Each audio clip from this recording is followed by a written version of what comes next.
Hey, everybody. So, we're trying something just a little bit different today. See how this works. We are still experimenting with what works best for YouTube.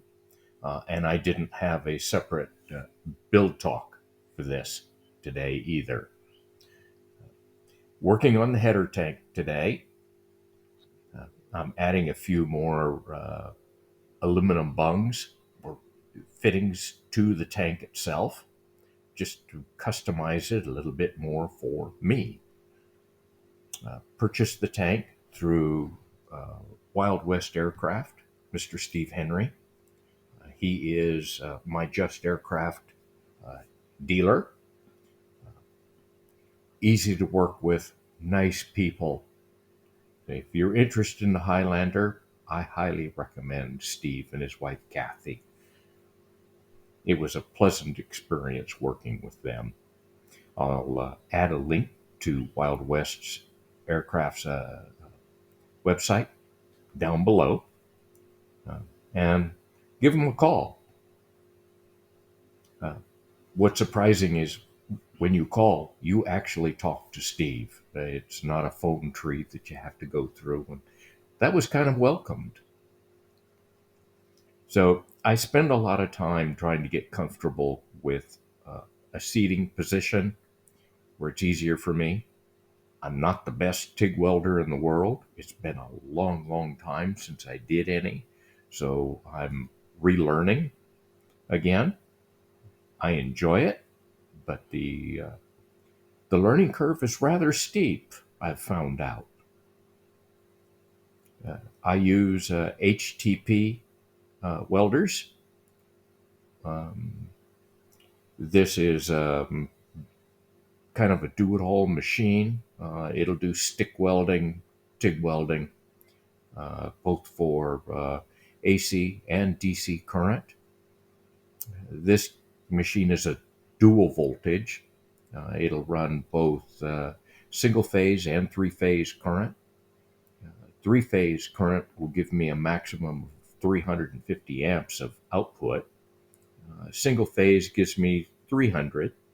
And here I'm working down somewhere around 40 amps. So I'm not stressing this machine whatsoever.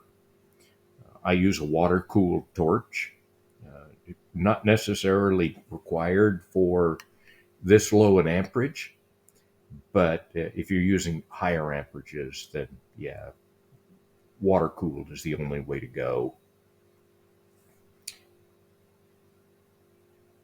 I'm using 6061 aluminum alloy for my fitting pieces that I'm welding on. I've found that it threads easier for the pipe thread than 5052 does, which I've found to be kind of gummy, for lack of a better term.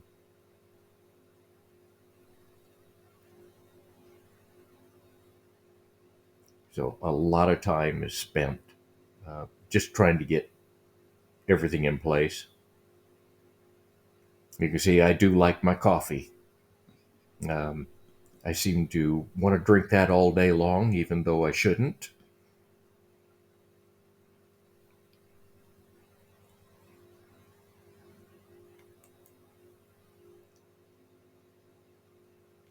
And I am using a stainless steel brush. You can see sometimes when I'm brushing, it cleans the oxides off the aluminum, makes it nice and clean, but only use stainless steel brushes.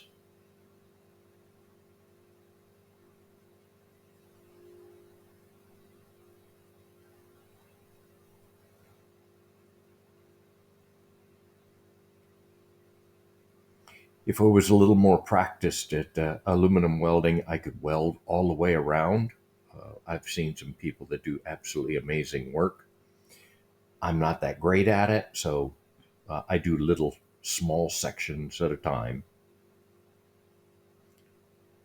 I'm mixing up soap and water so I can soap all the seams and my fittings to check for leaks. I'm using Tide uh, laundry detergent and water. Dawn soap, though, works really well. And the secret is to use a lot of soap. It really makes better bubbles that way if you do have a leak. Very little air pressure is used on the tank. I've got like 2-3 pounds, nothing more than that. Otherwise, you stretch the tank out, and it just doesn't require that much pressure. Luckily, I found that I had no leaks too, which that kind of surprised me too. Thanks for watching, everybody. Bye.